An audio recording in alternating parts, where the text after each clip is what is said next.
Greetings and welcome to the wonders that only exist in this moment.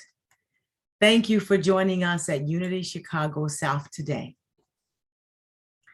Let us center ourselves.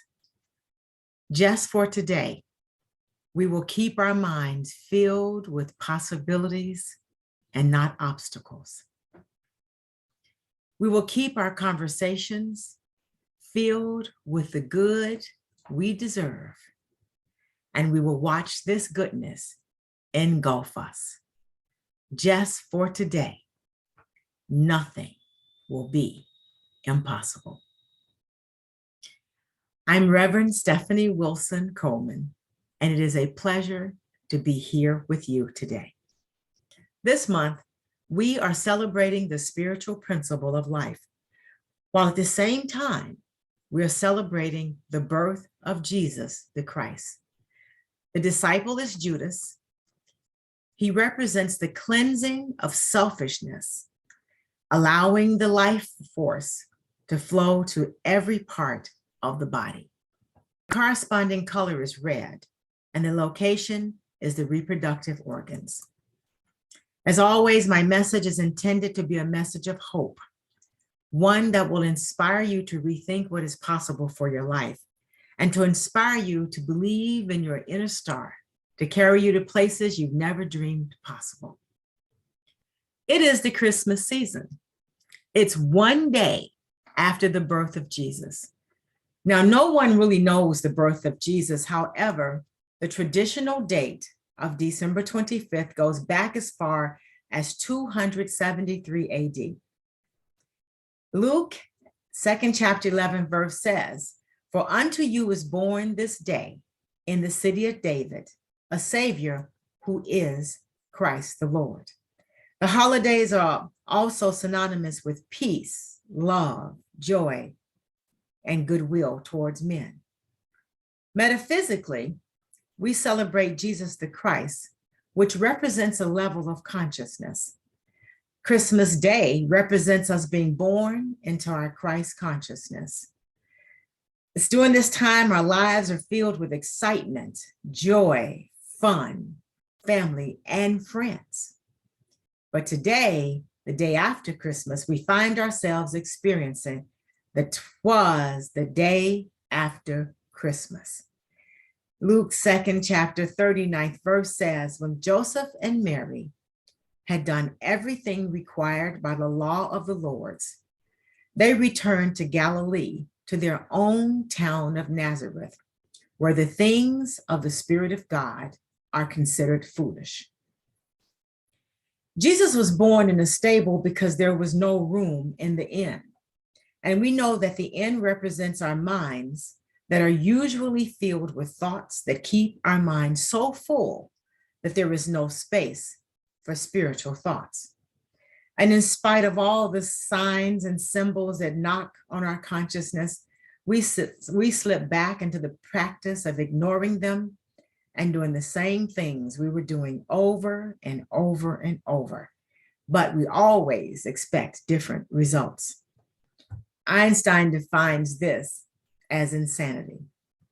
We must remain vigilant with stepping out of our minds, which is the end, into spiritual understanding, which is the manger that represents our hearts. Charles Fillmore wrote in 1919 that Christmas does not belong in the past. It is a vital, living, present truth. The bringing forth of the Christ child is not a work that is finished in Bethlehem. It is taking place in our midst every day. It is this we celebrate. TruthUnity.net says Christ is not born in you. Christ is what makes it possible for things to be born. Christ is the all of you. It is the totality of your wholeness, the sum total of all that you are. It is not just what we do that makes this time special. It is what we do for others. It's what we have given birth to in our lives and what we have allowed to be birthed through us. We know that our consciousness can be reborn at any time. So the birth of the Christ consciousness can happen anytime we need it. But as we open our last present and we said our last Merry Christmas, we often wonder, what do we do now? We feel a little like 'twas the day after Christmas, and all through the house, every creature was hurting, even the mouse. This is a reminder that as we move forward, every day will not be like Christmas. Every day will not be filled with celebrations, gifts, laughter, and friends. However, every day will be worth celebrating. In order to achieve great things, life must include preparation, learning new skills, eliminating old, worn-out thinking and beliefs, and retreating from the ordinary in order to embrace and prepare for our new future. As we welcome December 26th and the other day between now and New Year's, we have to continue to seek ways to use our gifts and keep our focus on the presence of God and celebrating our lives. Starting today, let's get back into our routines. Let's start with meditation. This trains our mind to focus and redirect our thoughts. It also reduces stress, controls anxiety, improves emotional health, and decreases blood pressure. Also, let's activate our imagination, which is the ability to create. This is a great way to change your physical world. Your imagination takes your mental images and creates them into your life. So what you consistently imagine will appear in your life's experience. Another thing we can do is to look for the good. We are always creating a mental world, so train your mind to find the good in every situation. The truth is, perfect situations and places do not exist, neither do perfect people. So challenge yourself to find the good in every place, experience, and condition. And then I want you to remember to use your superpowers, gratitude and forgiveness. You know, gratitude and forgiveness studies have revealed that gratitude, for example, has approximately 30 benefits.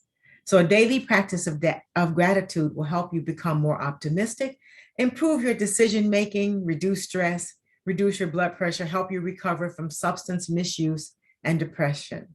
And forgiveness, especially forgiving yourself, helps you to remember that you are as perfect as you need to be in any given moment. So embrace your life and embrace your imperfection. And as you know, visualization techniques and meditation visualization go hand in hand when playing with the quantum reality. This type of meditation helps you make contact with the subconscious and make contact with your higher energy fields like the quantum field. Make your decisions that will be sure to open your hearts. During the quantum field, you will be able to change your challenges into successes, and you will be able to shape the world that you have been wanting to shape and do the things that you were sent here to do. Remember, the lyrics from Day of Christmas says, "Here comes the letdown, Christmas is over. Here comes the meltdown, there goes the cheer. But before we have a breakdown, let us remember the light of the world is still here. Don't let this world take your joy after Christmas. Just sing happy, happy day after Christmas and merry rest of the year. Even when Christmas is over, the light of the world is still here. No matter what, the light of the world is still here, and you are that light." Let us be still. Just for today, I will trust that power greater than myself to guide and direct my steps. I will seek out the things that make my soul smile and take the time to appreciate the beauty that surrounds me. I will believe just for today that the universal power is working to shape my world in ways that I cannot begin to imagine. Just for today, I will not be separated from God. It matters not how straight the gate, how charged with punishment the soul. I am the master of my fate. I am the captain of my soul. Trust your greatness. Namaste.